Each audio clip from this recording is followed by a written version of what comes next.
Bienvenue à toutes et à tous. Aujourd'hui, on explore ensemble les idées de Romuald Tranchot, spécifiquement tirées de son numéro 32 de Success Mindset Goals.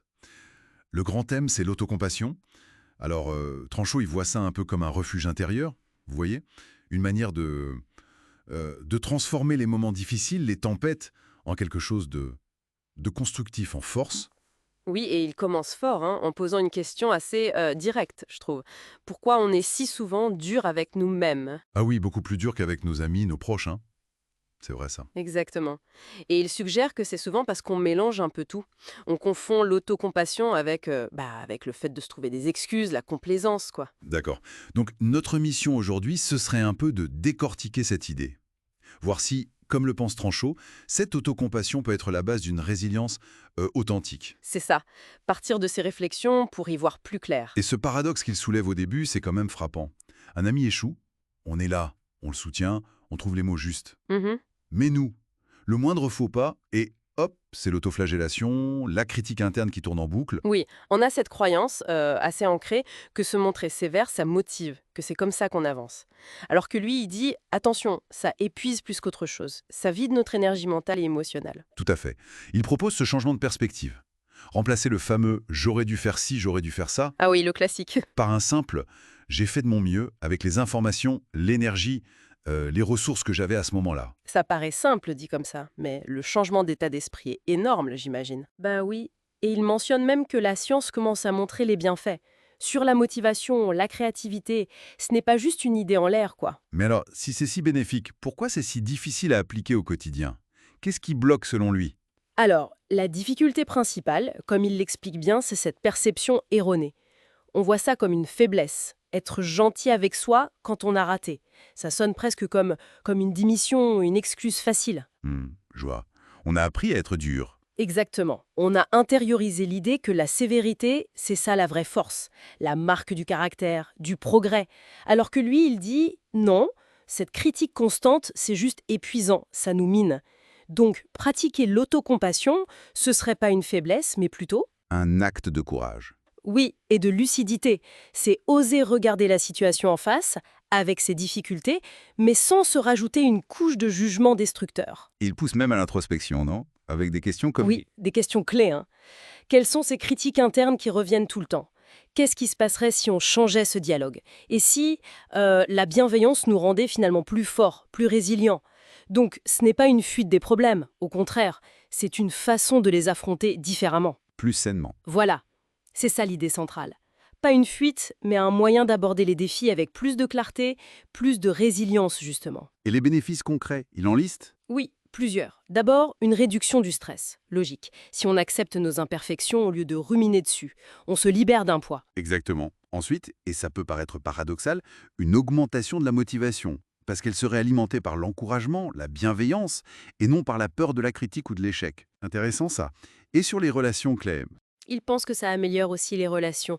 En étant plus doux, plus compréhensif avec soi-même, on développe plus d'empathie pour les autres aussi. Ça ouvre le cœur en quelque sorte. Et il donne des exemples concrets de reformulation, c'est ça? Pour changer ce dialogue intérieur, oui, c'est très pratique. Par exemple, face à un échec, au lieu de «je suis nul, j'y arriverai jamais», la petite voix sympa. Voilà. Essayez de penser, ok, j'ai fait de mon mieux cette fois-ci. Qu'est-ce que je peux apprendre de cette expérience? Passer du jugement à l'apprentissage. C'est ça. Ou face au doute, ce fameux «je ne mérite pas d'être heureuse», le transformer en «je mérite l'amour et la patience, comme tout le monde, ici et maintenant». Et même dans les relations, sortir du «je dois être parfaite pour être aimée», oui, et accepter «je suis humain avec mes qualités et mes défauts, et c'est ok».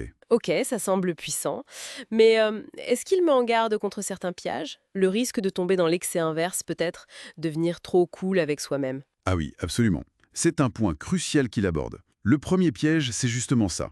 Confondre autocompassion et laxisme. Ou utiliser ça comme une excuse pour ne plus faire d'efforts, pour ne pas assumer ses responsabilités. D'accord, ce n'est pas un passe-droit. Non, pas du tout. Un autre piège, c'est ce sentiment d'illégitimité. Après un gros échec, on peut avoir l'impression qu'on ne mérite plus d'être bienveillant vers soi, comme une punition qu'on s'inflige. Comme si la bienveillance était réservée à ceux qui réussissent. Un peu ça, oui. Et enfin, la peur. La peur de perdre sa rigueur, sa discipline, sa motivation, si on arrête de se critiquer sévèrement. Comme si cette dureté était le seul moteur possible. Et il donne des conseils pour éviter ça? Son conseil principal, c'est de se rappeler constamment que l'autocompassion, en fait, ça renforce la résilience. Ça donne l'énergie pour se relever, pour apprendre, pour réessayer. Ça n'annule pas la rigueur, ça la rend plus soutenable. Donc, trouver un équilibre. Voilà. Équilibre entre l'honnêteté face à ses erreurs et la douceur envers soi-même en tant qu'être humain faillible. Accepter l'erreur comme faisant partie du processus. Il a aussi ses vérités de la semaine, c'est ça? Des points clés à retenir, oui, et des sortes de rappels. Le premier, la critique interne, ça freine, ça paralyse souvent plus que ça ne motive réellement. L'exemple classique, on fait une erreur au boulot, oui, si on passe son temps à se traiter d'incapable, on est bloqué. Si on se dit avec bienveillance, ok, comment je peux réparer et apprendre, là on avance. Il suggère même un exercice, reformuler la critique qu'on se fait comme si on la disait à un ami. Ça change tout. Ah oui, pas mal comme exercice. Deuxième vérité, La deuxième, c'est que l'autocompassion, ça ne change pas les défis eux-mêmes. La difficulté extérieure reste la même. Mais ça change notre rapport à ces défis. Notre manière de les vivre, exactement.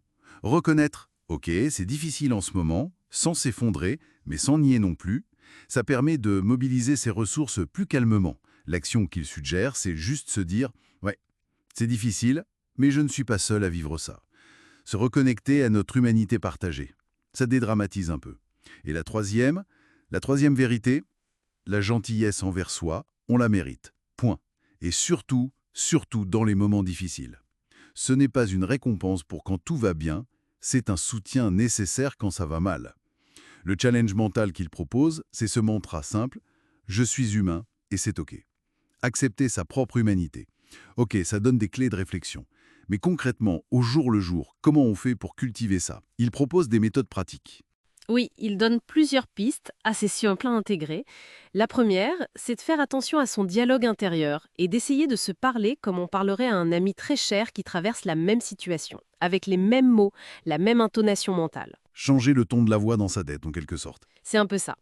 Une autre méthode, faire une pause consciente. Juste quelques instants dans la journée, s'arrêter, respirer. Il suggère même de poser une main sur son cœur, physiquement, pour reconnaître ce qu'on ressent, sans jugement. Juste être présent à soi. Un petit geste d'ancrage. Voilà, il parle aussi de transformer la honte.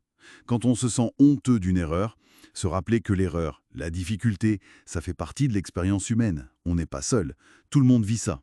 Ça connecte à l'humanité partagée. Sortir de l'isolement de la honte. Oui, et puis créer des petits rituels personnels. Ça peut être un mantra qu'on se répète, écrire une petite lettre bienveillante à soi-même de temps en temps. Des choses personnelles. Exactement. Et peut-être le plus important, apprendre à intercepter le pilote automatique de l'autocritique, repérer quand ça démarre, et consciemment choisir une réponse différente, plus douce, plus constructive. Intéressant. Et pour celles et ceux qui voudraient aller plus loin, creuser le sujet, il recommande une lecture spécifique? Oui, il suggère le livre L'autocompassion, une méthode pour se libérer des pensées et des émotions qui nous font du mal, de Christopher Kadjarmer. Ah oui, Germer. Selon Tranchot, l'intérêt de ce livre, c'est qu'il est basé sur le protocole MSC, Mindful Self-Compassion. C'est une approche qui combine pleine conscience et autocompassion et qui a été pas mal étudiée scientifiquement. Donc, il y a une base solide derrière. Voilà. Et surtout, le livre propose des outils très concrets, des méditations guidées, des scripts, des exercices, des rituels, vraiment pour aider à intégrer ça dans sa vie, pas juste comprendre intellectuellement. D'accord. Donc si on devait résumer le message central de Tranchot sur l'autocompassion, ce serait quoi? Je dirais que le message clé, c'est que l'autocompassion, ce n'est pas un truc inné, une qualité qu'on a ou qu'on n'a pas.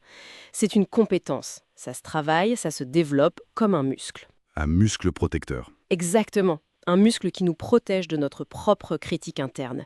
Et qu'en développant cette compétence, en apprenant à s'accepter pleinement, avec les hauts et les bas, on met fin à cette guerre intérieure qu'on se livre si souvent. Et ça mène à une vie plus... Plus paisible, plus sereine et paradoxalement plus forte pour affronter les vrais défis de la vie.